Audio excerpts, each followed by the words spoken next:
king of the swingers, oh, the jungle VIP. I've reached the top and had to stop, and that's what's bothering me. Hey everyone, welcome back to my channel. If you're new, you should definitely subscribe to my little Disney fam here on YouTube. I upload every other day, and I am right now 9 days away from driving down to Orlando for my Disney College program spring 2019.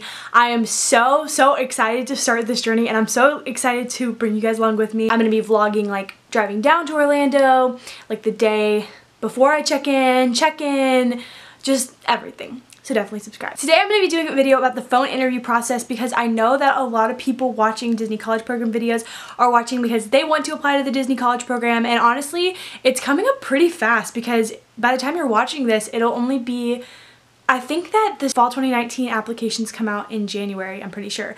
So by the time you're watching this, this is so exciting because that means that you're probably going to apply to your Disney College Program. It's weird because like I haven't done mine, so I can't say, oh my gosh, best experience of your life, because like I haven't done it yet. So I do have a few tips that I feel like I personally did that increased my chances of getting in because of the phone interview. And so I just want to share them with you guys so you guys have the best chance possible to get into the program. And let's just get started. In this video I'm going to be talking about my experience with a phone interview and then also like my tips that I have for you guys. I applied for fall 2018 and then didn't get past the application process. That part I talked about in my other application process video. I made a video about my application process. If you haven't seen it, I'll leave a link down below.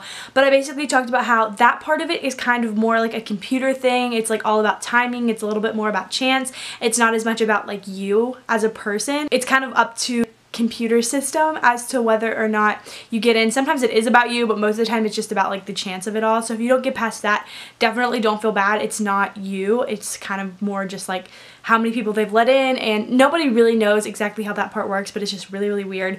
The web-based interview is about your personality, and honestly if you don't have the personality for Disney where you don't pass the web-based interview, it's probably good to know then rather than getting down there and like hating it. So I feel like that's kind of a hit or miss, like you either have personality or you don't. But if you get past both of them, the phone interview is kind of the first chance that the recruiters get of like who you are, how you communicate with people, and a lot about who you are rather than just like what your other assessments haven't really told them yet. It was really stressful until like the phone interview actually like, started going, and then it wasn't stressful at all. So I don't know why I did this. It was really dumb of me, and I probably shouldn't have because I totally could have missed the whole phone interview. But I was in my Western culture class and I had scheduled my phone interview for 2 o'clock and my class gets done at 2. That was my first mistake, but I thought that my teacher would let me out like 30 minutes early, because I just assumed, like literally any of my other professors totally would have let me leave early. And for those of you guys wondering, I do have required classes. I'm only allowed to miss like 3, and I think I had already used all my skips by that point. I know it's awful, I'm like the worst, but I think I had already used all my skips by that point. I needed to get a better grade, I needed to stay for the quiz, like whatever. I went up to my GSA and I was like, hey, I have my Disney College Program interview today. It's like a really big deal and I kind of need to leave class a little early. And she's like, oh my gosh, it's totally fine, just go ask the professor. So I go ask my professor, and she was so rude. Oh my gosh, I hated that class, it was so bad. She just basically said, if it's at 2, then just leave at 2.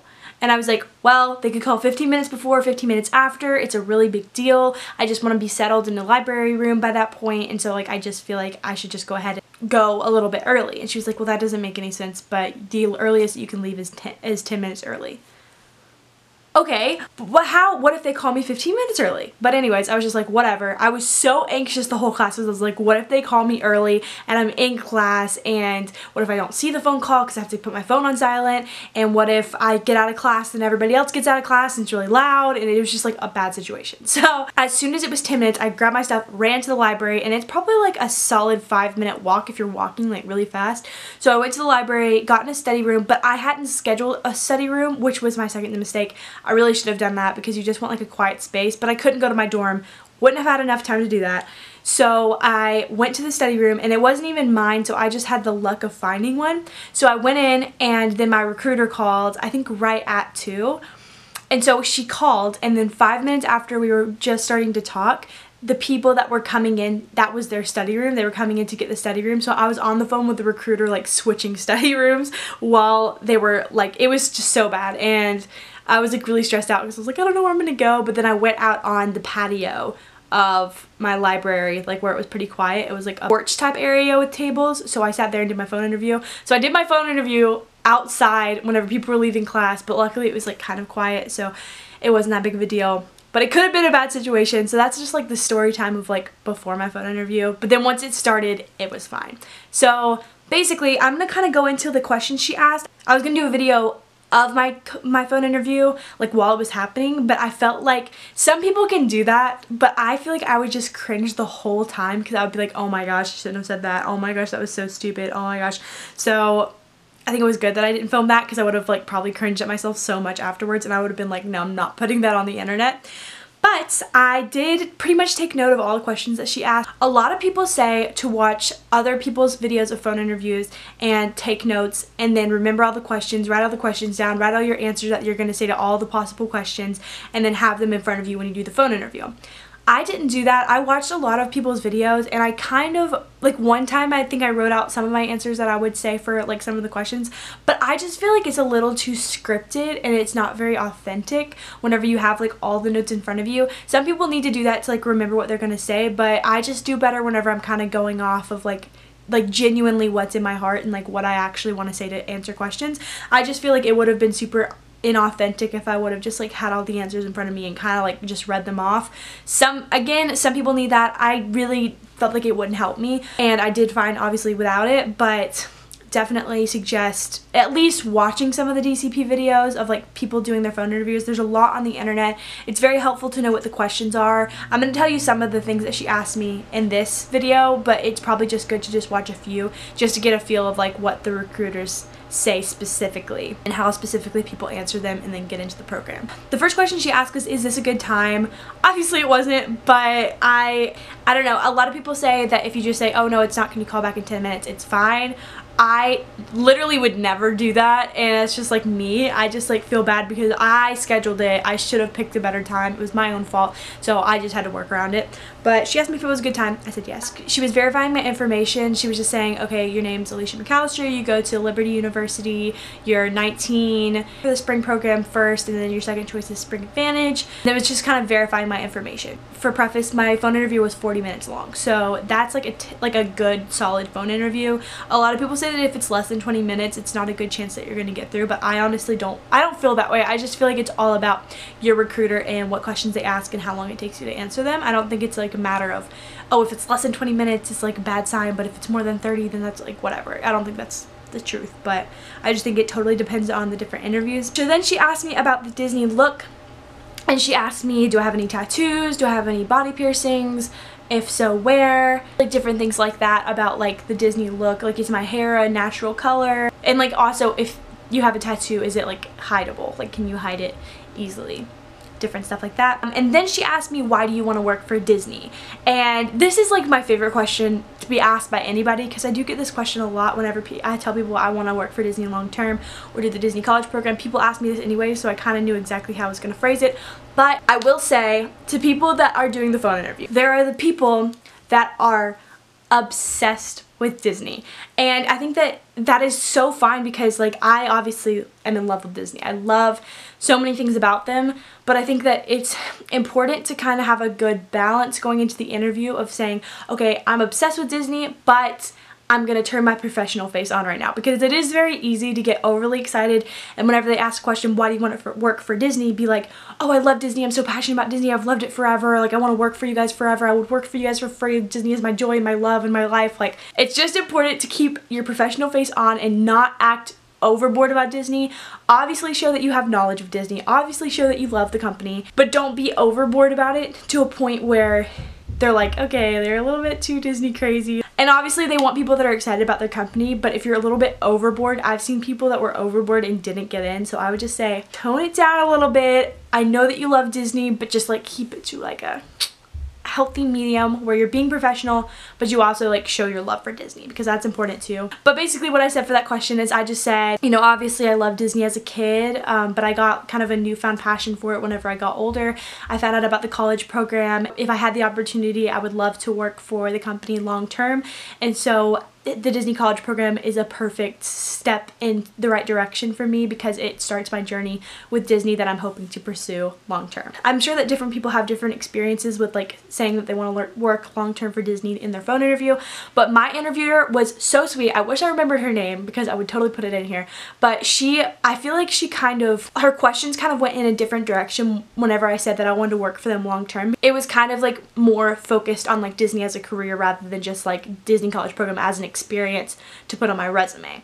So I don't know if other people have that experience. I feel like she kind of asked questions that are more catered to like my career in Disney rather than just like the Disney College program, like just singly the Disney College program. She said, have you ever lived with roommates before? And I said, yes. I've had actually 4 roommates in college so far. So I've definitely had experience with roommates.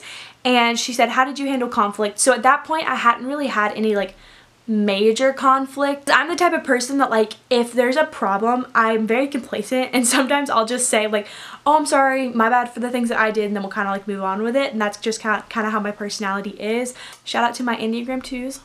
But I just kind of like say I'm sorry, move on. And she asked me how I handle conflict, and I basically just said, you know, if there's an issue, I'll just like be really kind and address it as best I can. Just trying to figure out a way for me to do better and kind of hold my weight better and ask what I can do better to fix the situation at hand. So this was kind of more like situational things and kind of like having to do with like if you are hired, like how would you handle this situation? And I've heard a lot of times they do ask questions like this. So it said if there was an upset guest, this was like in the case that I was working merchandise and there was an upset guest because of like some kind of purchase like going wrong, how would you handle it? And I basically just said I as a CP would like handle it as best that I possibly could and as best I could without any managerial help. I asked what we could do to help make his or her experience better, how we can fix the situation as a company and as a store. And then if I needed higher up, then I would just go ask my team leader for assistance. And I think that it's important to make sure that you put the guest first rather than like kind of what would help yourself in that situation. More so say, how can I help this guest have the best experience possible at Disney World? She asked me about 5 roles. So my top choice role was front desk, and she didn't ask me about it in my phone interview, so I just figured that I wasn't going to get it at this point. She asked me about attractions, photo pass, character performer, seater, and merchandise. I got seater, that's my role for the DCP. I also would have been totally fine with any of these roles. It would have been so fun. She asked me about attractions, and she just said, you could be in the heat a lot, you could be on your feet a lot, are you okay with that? And I just said yes. Said with photo pass, you'll be carrying a lot of equipment, you'll be in the heat, you'll be on your feet a lot, are you okay with that? And I said yes. They talked about character performer, and she just told me that the auditions were really fun and that she would recommend just going for the experience, and if I get in, that would be awesome. If I didn't, it's okay. I didn't say no to that. I was just like, oh, okay, like, and she told me about the one in my area, but I kind of knew at that point I wasn't gonna audition for character performer. And it's so funny because everybody that knows I'm doing the DCP, they'll always like say, oh, which princess are you, or which character are you, because I think that like if you're going to work at Disney, you're gonna be a character, which is kind of funny because that is what like people think if you like go work for Disney. But I don't find it appealing to, because I think that as a CP you have to be in a fur costume first, and it just like doesn't seem fun to me. As much as it would be cool to like make magic for kids, it just like doesn't seem fun to me to like be in a hot costume where it's like super hot whenever you're already in Florida. That was just me. I know that that's like a really big dream for some people, but for me I would just like kind of not really be that excited about it. But then she asked me about Cedar, and I was really excited about Cedar. That was actually the one that I really wanted to get out of all of them, and I got it, and that was fine. And then she asked me about merchandise. So she asked if I had any questions, and I think that I asked about, they did change this, and there's a lot of things that are different about this DCP season that's different from the other DCP seasons, and I may make a video about it. I know somebody made a video about it, but literally so many things are different. One of the things that's different is they don't have classes anymore. They only have seminars and I think career like networking things. That's different. I think they're just like updating it, so this is a season where they won't have classes, which kind of sucks, but I don't think I was really gonna take one anyways. But at this point I was thinking about it, and I just asked, like, she knew my major because she asked me in the beginning what my major was, and my major is strategic communications with a minor in business. So I just said, knowing my major and knowing the classes that are at Disney, which ones do you think would be most beneficial for my career, and which seminars do you think would be best, and how many do you think would be manageable with the workload that you have at Disney? She answered that question, got a lot of insight. She was basically talking about her experience with the DCP and going into working them long term. I think she did 2 DCPs. And so then I asked her about that, and then she told me stories about her DCP and like told me how much she loved it. And that was the end of the phone interview. And I loved hearing about her DCP. It's so cool to hear people that like work in the company and like hearing about their experience with the DCP, because the person that called my mom about the Disney Vacation Club, he did the college program, and she asked him about it, and he said that he loved it and it was his perfect entrance into the company. So that was the end of my phone interview. Now I'm moving into the tips that I have for doing the phone interview. The first tip that I have is something that I did not do, and it's go somewhere that you won't be disturbed. I wish I would have just scheduled a study room, because that would have made things a lot easier for me. But I know a lot of people at Liberty, and so I think that the library was just a bad choice regardless. Like, I definitely should have just gotten my car and just drove somewhere private, because for me, anywhere that I go, I run into like 5 people that I talk to at least, like especially in the library. Like people from Liberty will tell you the library is like one of the most social places on campus. And so if I went in, like I went in the bottom, but I went in the staircase way, because if I would have gone through the main entrance, I probably would have known so many people. And like I just have a problem where I have to like stop and talk to people. So definitely I wish I would have scheduled it for a better time and just like got my car and went somewhere. Just make sure that you're somewhere where you don't get disturbed, because some people will come up to you and not know that you're in like a really serious phone call. So just be sure to go somewhere that you like absolutely will not be disturbed. Smile while you're talking. So this is a big one that people say in a bunch of DCP phone interview tip videos, but it's really important, because like, you know how you're on the phone with somebody and you can tell if they're smiling or not. Even if you're nervous and you smile, like for one thing, it'll make you a little bit less nervous, and for another thing, it will just like come off that you're a nicer person, and it'll just like feel a little bit warmer to them, like that little like Disney magic. It's just better to like smile when you're talking, because it shows that you're like really excited to have that interview and just like really happy person. Watch videos and think about your answers, but don't necessarily write them down. It kind of just depends on the person you are. If you're a note taker and you need to like visually see the things that you took notes on, and like you don't really remember things very well, then that may be good for you. For me, it was just better to just watch the videos, think about my answers, maybe write down a few answers, but not like have them with me, because I feel like it would be a little bit scripted if I did it that way. So try to be as authentic and warm as possible. So I think that another thing that people don't really realize is like they're really concerned about themselves, how they're gonna do in the phone interview, which is totally fine. It's obviously like good to be concerned about how you're gonna do in the phone interview, because like it's a big deal. You're trying to get in the DCP, but just keep in mind that these recruiters have probably been on the phone with people for hours before you, or they'll be on the phone with people hours after you, and just keep in mind to be as like warm and authentic as possible, because you don't know what they've had to deal with in phone interviews before, and you don't know what they're going to deal with after. So it's nice to have like that kind of warm, bubbly person that is just like really authentic, really genuine, and just like have a good conversation. Just ask them about their experience with the college program if they ever did it, if they bring it up, and just like be a human being. Like don't really make it as much interview as it is just like 2 people just talking about Disney and why you want to work for Disney and what do you want to do on your college program. It's basically as easy as that. So asking a question at the end. So at the end of your phone interview, they'll say, do you have any questions? From my experience, I think it's really good to have a question prepared to ask, like a really good detailed like question about the company and about the DCP.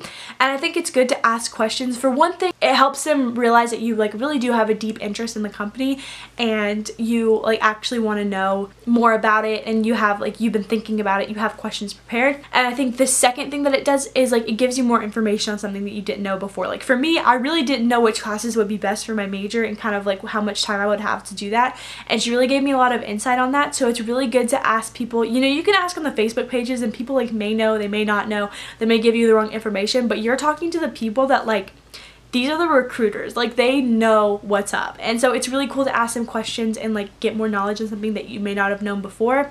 And it's also a good like way to like show them that you really do care and are interested about the program, to where you've thought about like things that you wanted to know about it. So those were all my tips for the phone interview. I hope you guys liked this video. I hope this was informational. I'm so excited for you guys to apply. Good luck applying this application season.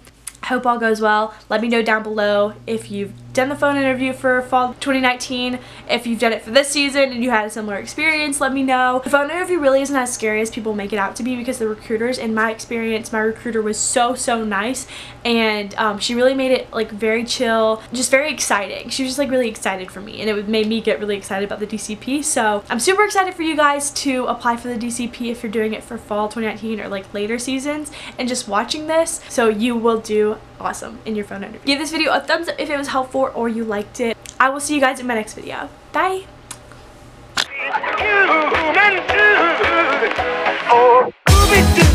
I wanna be like you. I wanna